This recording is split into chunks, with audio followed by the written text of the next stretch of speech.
Hello, नमस्कार दोस्तों। आज है 11 अक्टूबर और हम लोग पढ़ेंगे 11 अक्टूबर से बनने वाले सभी इंपॉर्टेंट करंट अफेयर। तो कल हमने देखा था कि शीतल देवी किस खेल से संबंधित है जो सक्षम अंतर्राष्ट्रीय प्रतियोगिता के लिए चुनी गई पहली भारतीय पैरा एथलीट बन गई। तो यह तीरंदाजी से संबंधित है। फॉक्स नेशन द्वारा निम्न में से किसे 2025 का पैट्रियट ऑफ द ईयर पुरस्कार से सम्मानित किया गया? तो मेलानिया ट्रंप। किस स्थान पर आदिवासी स्वतंत्रता सेनानियों को समर्पित भारत के पहले पूर्ण डिजिटल संग्रहालय का उद्घाटन किया गया? तो ये नवा रायपुर यानी छत्तीसगढ़ में है। किस राज्य में भारत की सबसे बड़ी भूतापीय ऊर्जा प्रौद्योगिकी पायलट परियोजना शुरू करने की घोषणा की गई? आंध्र प्रदेश में। किस राज्य को इलेक्ट्रॉनिक्स और सूचना प्रौद्योगिकी मंत्रालय द्वारा प्रतिष्ठित पीपुल्स फर्स्ट इंटीग्रेशन अवार्ड से सम्मानित किया गया? हिमाचल प्रदेश। भारतीय मूल के वैज्ञानिकों और देश के अनुसंधान एवं नवाचार तंत्र के बीच संबंध मजबूत करने के लिए भारत सरकार ने कौन सी पहल शुरू की? वैभव। भारत का राष्ट्रीय गीत वंदे मातरम की रचना किसके द्वारा की गई थी, जिसकी 150वीं वर्षगांठ 7 नवंबर 2025 को मनाई गई? बंकिम चंद्र चट्टोपाध्याय। भारत ने किस देश के साथ 150 करोड़ रुपए की रक्षा तकनीकी साझेदारी की? इजराइल के साथ। भारत का पहला राज्य कौन है जिसने सवेतन मासिक धर्म अवकाश देने की मंजूरी दी है? यह है आपका कर्नाटक। किस देश ने मिनटमैन 3 परमाणु मिसाइल का परीक्षण किया? यूएसए। ठीक है, तो आज हम लोग चलते हैं अपना प्रश्न नंबर 1 पर। तो किस राज्य में राजस्व खुफिया निदेशालय डीआरआई द्वारा ऑपरेशन व्हाइट कोल्ड्रन चलाया गया? तो आंसर इसका हो जाएगा गुजरात। चर्चा में क्यों है? तो राजस्व खुफिया निदेशालय डीआरआई यानी डायरेक्ट ऑफ रेवेन्यू इंटेलिजेंस ने ऑपरेशन व्हाइट कोल्ड्रन के अंतर्गत गुजरात के वलसाड जिले में एक गुप्त फैक्ट्री पर छापा मारकर बड़ी सफलता हासिल की। ऑपरेशन व्हाइट कोल्ड्रन के बारे में अगर हम लोग देखें तो यह डीआरआई द्वारा चलाया गया एक राष्ट्रव्यापी एंटी नारकोटिक्स अभियान है। इसका उद्देश्य क्या है, पर्पस क्या है? तो गुप्त रूप से चल रही उन फैक्ट्रियों का पता लगाना जो साइकोट्रोपिक पदार्थों का निर्माण करता है। अगर यहाँ से गुजरात के बारे में हम लोग कुछ देखें तो गुजरात की राजधानी गांधीनगर, मुख्यमंत्री भूपेंद्र पटेल और राज्यपाल आचार्य देवव्रत। गुजरात का करंट अफेयर अगर देख लें तो गुजरात अब भारत का प्रोसेस्ड आलू उत्पादन में शीर्ष राज्य बन गया है। क्रूज भारत मिशन में गुजरात शामिल हुआ है। भारत की पहली सेमी कंडक्टर फैक्ट्री गुजरात के धोलेरा में बनाई जाएगी। पीएम मोदी ने देश के पहले 9000 हॉर्स पावर यानी एचपी इलेक्ट्रिक लोकोमोटिव विनिर्माण संयंत्र का उद्घाटन गुजरात के दाहोद में किया है। 100% रेल विद्युतीकरण हासिल करने वाला 24वां राज्य केंद्र शासित प्रदेश जो है आपका गुजरात बना है। केंद्रीय पर्यावरण मंत्रालय के स्वच्छ वायु सर्वेक्षण 2024 में कौन सा शहर शीर्ष पर रहा? तो ये सूरत। और अगर 2025 की हम बात करें तो इसमें आपका इंदौर आ जाएगा। रिलायंस इंडस्ट्रीज गुजरात के जामनगर में दुनिया का सबसे बड़ा डेटा सेंटर बनाने जा रही है। गुजरात सरकार ने कच्छ जिले में स्थित मैंग्रोव गुलड़ी स्थल को राज्य का पहला जैव विविधता धरोहर स्थल घोषित किया है। गुजरात सरकार ने मुख्यमंत्री भूपेंद्र पटेल के नेतृत्व में जी सफल यानी Gujarat scheme for Antyodaya families for augmenting livelihoods योजना शुरू की है। गुजरात में पोरबंदर जिले के माधवपुर में 5 दिन का माधवपुर मेला शुरू हो रहा है। गुजरात वन विभाग द्वारा जारी 16वीं जनगणना 2025 के अनुसार गुजरात में एशियाई शेर जो है यानी पेंथेरा लियोपार्सिक की आबादी कितनी हो गई है? 5 वर्षों में यह 674 से बढ़कर 891 हो जाएगी। ठीक है, यहां से कुछ इंपॉर्टेंट ऑपरेशन की चर्चा हम लोग कर लें तो ऑपरेशन ब्लैक फॉरेस्ट ये जो है नक्सल विरोधी अभियान के लिए छत्तीसगढ़ और तेलंगाना के बॉर्डर पे चलाया गया है। ऑपरेशन सिंदूर भारत ने पाकिस्तान के विरुद्ध चलाया था। ऑपरेशन ब्रह्मा जो है म्यांमार को हेल्प करने के लिए भारत ने चलाया था। ऑपरेशन केलर और ऑपरेशन नादेर जम्मू कश्मीर में आतंकवादी विरोधियों के विरुद्ध चलाया गया था, नक्सल विरोधी के विरुद्ध। ऑपरेशन शिवा जो है अमरनाथ यात्रियों को, अमरनाथ जो जाने वाले यात्री हैं उनके सुविधा के लिए चलाया गया था। ऑपरेशन ब्लैक फॉरेस्ट, जो कि अभी हमने ऊपर में आपको डिस्कस किया, नक्सल विरोधी के लिए। ऑपरेशन ओलिविया, ऑपरेशन ओलिविया जो है आईसीजी यानी इंडियन कोस्ट गार्ड के द्वारा उड़ीसा के तट पर चलाया गया, ओलिव रिले कछुओं को संरक्षण के लिए। ऑपरेशन वेब स्पाइडर जो है यूक्रेन ने चलाया। Operation secure Interpol, international police जो है साइबर अपराध से निपटने के लिए चलाया है। ऑपरेशन राइजिंग लायन इजराइल ने चलाया ईरान पर, और ऑपरेशन ट्रू प्रॉमिस 3 ईरान ने चलाया है इजराइल पर। ऑपरेशन सिंधु इजराइल ईरान युद्ध के कारण ईरान में फंसे भारतीय नागरिकों को निकालने के लिए भारत सरकार ने ऑपरेशन सिंधु चलाया था। ऑपरेशन मिडनाइट हैमर ईरान के खिलाफ चलाया था। कौन? ईरान के खिलाफ चलाया है आपका यूएसए। ऑपरेशन बसायर अल फतह ईरान ने कतर के अल उदीद एयरबेस को निशाना किया, यानी किया गया कतर के अल उदीद एयरबेस को, लेकिन चलाया किसके विरुद्ध गया? चलाया गया है ये यूएसए के विरुद्ध। तो देखिए, ऑपरेशन मिडनाइट हैमर ईरान के खिलाफ यूएसए चलाया, और ऑपरेशन बसायर अल फतह ईरान चलाया यूएसए के खिलाफ। ऑपरेशन महादेव आतंकवाद विरोधी अभियान के लिए चलाया गया है। ऑपरेशन अलर्ट राजस्थान और मेघालय के बॉर्डर पर चलाया गया, और ऑपरेशन फाल्कन जो है यह असम में चलाया गया गेंडों के अवैध शिकार के लिए। तो हम लोग चलते हैं क्वेश्चन नंबर 2 पे। कौन सा देश संयुक्त राष्ट्र जल सम्मेलन में शामिल होने वाला पहला दक्षिण एशियाई देश बन गया है? तो आंसर इसका हो जाएगा बांग्लादेश। ऑप्शन बी इसका राइट आंसर हो जाएगा। बांग्लादेश दक्षिण एशियाई का पहला देश है जिसने संयुक्त राष्ट्र जल सम्मेलन को अपनाया। यह सम्मेलन 1992 में हेलसिंकी में अपनाया गया था। हेलसिंकी जो कि फिनलैंड का कैपिटल है, और 1996 में लागू हुआ। 2016 के बाद यह सभी यूनाइटेड नेशन सदस्य देशों के लिए खुल गया। यह संधि साझा जल संसाधनों के सतत प्रबंध, शांति और एसडीजी यानी सस्टेनेबल डेवलपमेंट गोल को बढ़ावा देती है।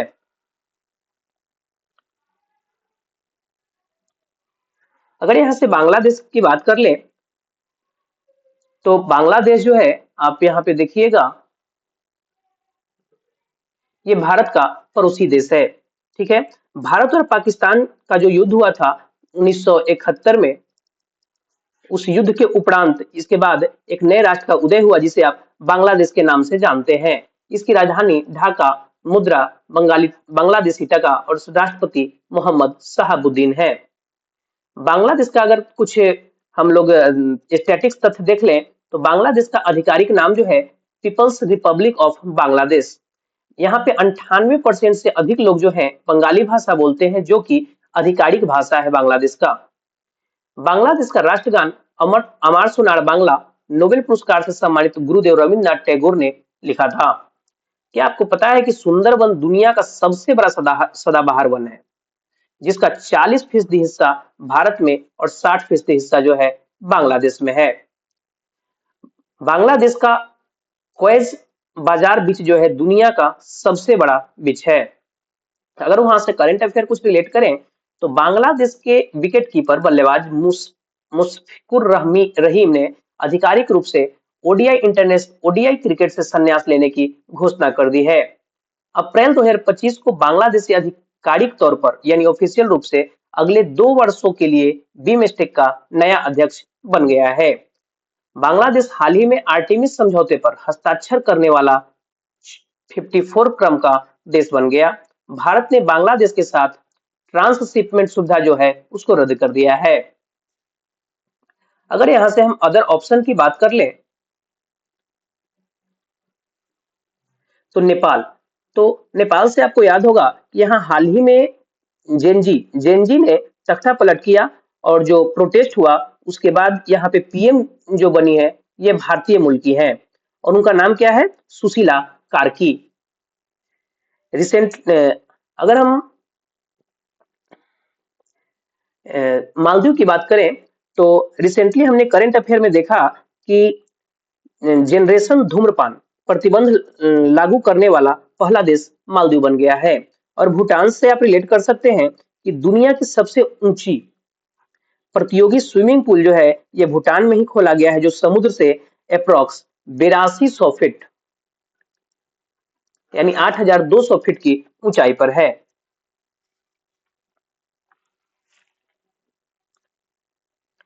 अगर क्वेश्चन नंबर 3 देखें तो किस दिन राष्ट्रीय शिक्षा दिवस मनाया जाता है? तो ये है आपका राइट आंसर 11 नवंबर। ऑप्शन डी इसका राइट आंसर हो जाएगा। राष्ट्रीय शिक्षा दिवस 11 नवंबर को मनाया जाता है। यह दिन भारत के पहले शिक्षा मंत्री यानी मौलाना अबुल कलाम आजाद की जयंती के उपलक्ष्य में मनाया जाता है, जो एक महान शिक्षाविद थे। अगर इनकी स्थापना का बात करें इसकी, तो मानव संसाधन विकास मंत्रालय जो है 11 सितंबर 2008 को हर साल 11 नवंबर को राष्ट्रीय शिक्षा दिवस के रूप में मनाने का फैसला लिया था। नवंबर के कुछ इंपॉर्टेंट डेट को अगर देख लें तो विश्व वेगन दिवस 1 नवंबर को, विश्व सुनामी जागरूकता दिवस 5 नवंबर, 5 नवंबर को गुरु नानक देव जी की 556वीं जयंती मनाई गई, जो कि सिख धर्म जो थे उसके पहले गुरु थे। राष्ट्रीय कैंसर जागरूकता दिवस 7 नवंबर को मनाया जाता है।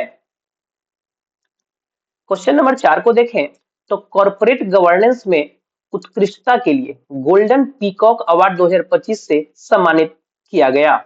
तो किसे किया गया? तो इस आंसर इसका हो जाएगा heritage foods limited, HFL। Option C इसका राइट आंसर हो जाएगा। कॉर्पोरेट गवर्नेंस में उत्कृष्टता के लिए कई कंपनियों को गोल्डन पीकॉक अवार्ड 2025 से सम्मानित किया गया है, जिनमें हेरिटेज फूड्स लिमिटेड और सेल एनर्जी इंडिया लिमिटेड प्रमुख हैं। इन पुरस्कारों को इंस्टीट्यूट ऑफ डायरेक्टर्स द्वारा प्रदान किया गया है। अगर हम ऑप्शन की बात करें तो यहाँ से अगर हम बात करें अमूल की, किसकी? अमूल की, तो अभी हमने रिसेंटली देखा है कि दुनिया के शीर्ष सहकारी संस्थाओं में जो टॉप पर है उसमें एक तो आपका अमूल है और दूसरा इफ्को है। ठीक है। अगर स्टेट बैंक की बात करें हम, तो ये भारत का सबसे बड़ा कॉमर्शियल बैंक है। BEL यानी भारत इलेक्ट्रॉनिक्स लिमिटेड की बात करें कि तो रिसेंटली करंट अफेयर में हमने देखा है कि भारतीय सेना ने हाल ही में अभी इसी BEL के द्वारा डिजाइन किया गया स्वदेशी डिफाइंड रेडियो यानी SDR जो है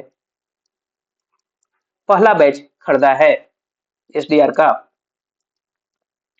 क्वेश्चन नंबर 5 देखें तो किसे हुरून इंडिया परोपकार सूची 2025 के अनुसार सबसे उदार दानदाता के रूप में चुना गया है? तो ऑप्शन ए हो जाएगा, यानी शिव नादर और उनके परिवार को इसके लिए चुना गया है। हुरून इंडिया परोपकार सूची 2025 के अनुसार शिव नादर और उनके परिवार को सबसे उदार दानदाता के रूप में चुना गया है। उन्होंने वित्तीय वर्ष 24-25 में 2708 करोड़ का दान दिया, जो प्रतिदिन औसतन 7.4 करोड़ है।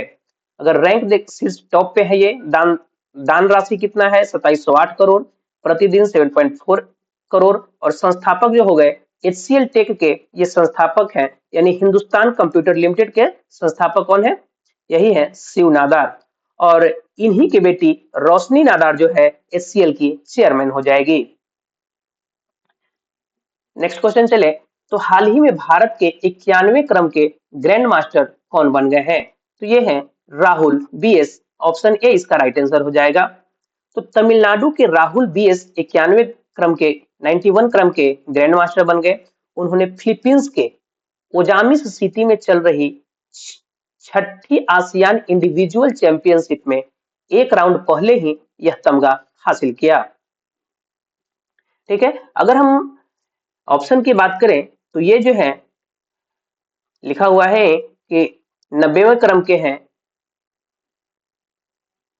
ये गलती से लिखा गया, ये 90वें क्रम के हैं, ये 89 क्रम के, ये 91 क्रम के और ये जो है आपके 88 क्रम के। ठीक है। तो दिव्या देशमुख 88 क्रम के, ये वही दिव्या देशमुख है जो देश की पहली महिला शतरंज वर्ल्ड चैंपियन बनी है। रोहित कृष्णा 89 क्रम के, इलम पर्थी AR 90वें क्रम के हैं और राहुल BS 90वें क्रम के हैं। ये दोनों जो हैं तमिलनाडु के हैं। कहाँ के? तमिलनाडु के हैं। यहाँ से हम देखें कि ग्रैंड मास्टर होता क्या है। तो ग्रैंड मास्टर जो है FIDE द्वारा यानी इंटरनेशनल चेस फेडरेशन के द्वारा शतरंज खिलाड़ियों को दी जाने वाली एक उपाधि है। विश्व चैंपियन के अलावा ग्रैंड मास्टर एक शतरंज खिलाड़ी द्वारा प्राप्त की जाने वाली सर्वोच्च उपाधि है। ग्रैंड मास्टर बनते कैसे हैं? तो ग्रैंड मास्टर बनने के लिए किसी भी शतरंज खिलाड़ी को दो जरूरी शर्तों को पूरी करनी होती है। पहला क्या है? तो उसकी रेटिंग 2500 से ज्यादा हो, 2500 या उससे ज्यादा हो। और दूसरी, उसे अंतरराष्ट्रीय टूर्नामेंट में 3 बार, कितने बार? कम से कम 3 बार ग्रैंड मास्टर स्तर का प्रदर्शन यानी जिसे नॉर्म कहा जाता है, करना होता है। पहले भारतीय ग्रैंड मास्टर कौन है? तो ये हो गए विश्वनाथन आनंद। विश्वनाथन आनंद, और इन्हीं के नाम पर हाल ही में जो FIDE जो चेस शतरंज ट्रॉफी जो था उसका नाम बदल दिया गया। 1988 में यह खिताब जीते थे और वह 5 बार विश्व चैंपियन रहे। कितने बार? 5 बार।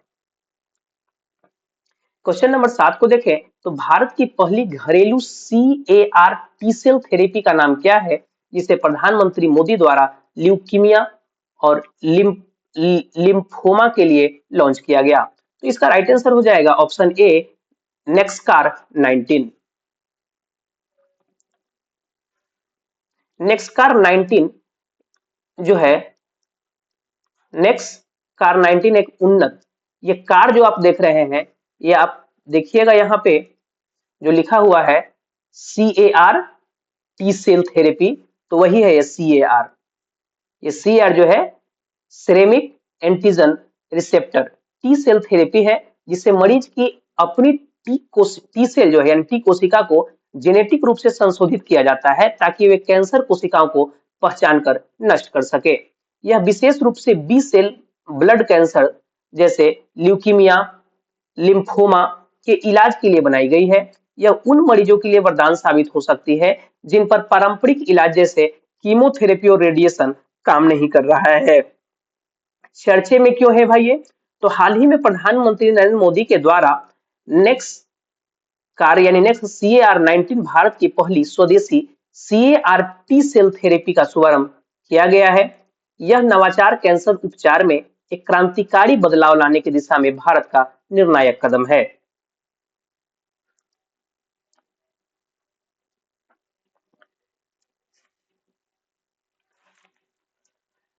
जेम्स वाटसन को 1962 में किसकी खोज के लिए नोबेल पुरस्कार से सम्मानित किया गया था, जिनका 97 वर्ष की आयु में निधन हो गया?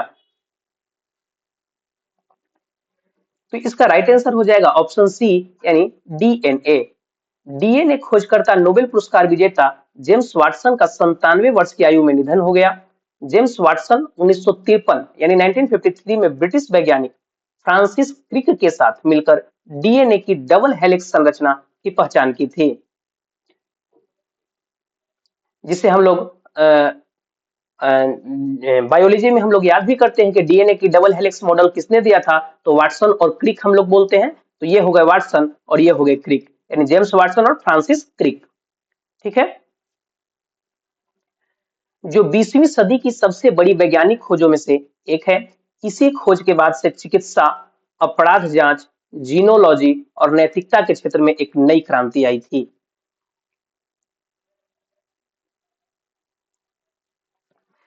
क्वेश्चन नंबर 9 को देखें तो किस राज्य से पपुआ न्यू गिनी को फोर्टिफाइड चावल कर्नेल का पहला निर्यात किया गया है? तो आंसर इसका हो जाएगा छत्तीसगढ़। ऑप्शन ए इसका राइट आंसर है।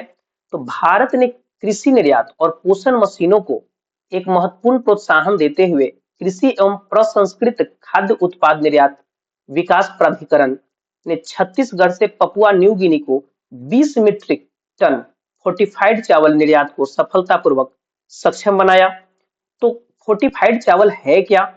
तो फोर्टिफाइड चावल कोई साधारण चावल नहीं होता है, बल्कि इसे आवश्यक माइक्रो न्यूट्रिशंस जो तत्व है उसके साथ समृद्ध किया जाता है, जैसे लोहा, फॉलिक एसिड यानी आयरन, फॉलिक एसिड और विटामिन B12, ये सब इसमें भरपूर मात्रा में पाए जाते हैं। अगर अब छत्तीसगढ़ के बारे में यहाँ से अगर हम कुछ पढ़ लें तो राजधानी रायपुर, कार्यकारी शाखा है, मुख्यमंत्री विष्णुदेव साई, राज्यपाल श्री रमन डे का, गठन 1 नवंबर 2000 को और जिला 33 से 5 डिवीजन है। अगर करंट अफेयर की कुछ बात करें तो हाल ही में प्रधानमंत्री ने प्रोटोकॉल तोड़कर 2 राम नामी जनजाति छत्तीसगढ़ के सदस्यों को अपने पारंपरिक मोर पंख वाले मुकुट से अलंकृत किया। बालोद भारत का पहला आधिकारिक रूप से बाल विवाह मुक्त जिला है, जिसे आप छत्तीसगढ़ से ही रिलेट कर सकते हैं। क्वेश्चन नंबर 10 को देखें तो विश्व शांति एवं सुरक्षा नेता पुरस्कार 2025 किसे प्रदान किया गया? तो ये है आपके Shri Shri Ravishankar, option number D इसका राइट आंसर होगा। तो श्री श्री रविशंकर को 2025 का विश्व शांति एवं सुरक्षा नेता पुरस्कार प्रदान किया गया। उन्हें बोस्टन ग्लोबल फोरम और एआई वर्ल्ड सोसाइटी द्वारा सम्मानित किया गया है। उन्हें मानवतावादी सेवा, सुलह और शांति स्थापना में उनके योगदान के लिए सम्मानित किया गया। शांति एवं सुरक्षा के लिए विश्व नेता पुरस्कार 2015 में शुरू किया गया था। शांति और सुरक्षा के लिए जो विश्व नेता पुरस्कार है, इसकी शुरुआत कब हुई थी? 2015 में। Art of living foundation Shri Shri Ravishankar द्वारा स्थापित एक स्वयंसेवी शैक्षिक गैर सरकारी संगठन है, यानी आप इसको एनजीओ कह सकते हैं। ठीक है, कुछ समय पहले इन्हीं श्री श्री रविशंकर को फिजी ने अपने हाईएस्ट सिविलियन ऑनर से सम्मानित किया था। यहां से रिसेंट अवार्ड के बारे में हम अगर देखें तो पैट्रियट ऑफ द ईयर पुरस्कार मेलानिया ट्रंप को मिला। कृषि मीडिया पुरस्कार अमसी प्रसन्न कुमार को मिला। वैश्विक पर्यटन पुरस्कार आंध्र प्रदेश पर्यटन को। ब्रिटिश एकेडमी पुस्तक पुरस्कार सुनील अमृत को। सखारोव पुरस्कार बेलारूस के आंद्रेज पोजोबुत और जॉर्जिया की मिजिया अमाग्लोवेली को मिला। विज्ञान रत्न पुरस्कार जयंत विष्णु नार्लिकर को। उर्सुला के ले गुइन फिक्शन पुरस्कार वज्रचंद शेखर को और top agri food Pioneer award Sanjeev Kapoor को मिला है।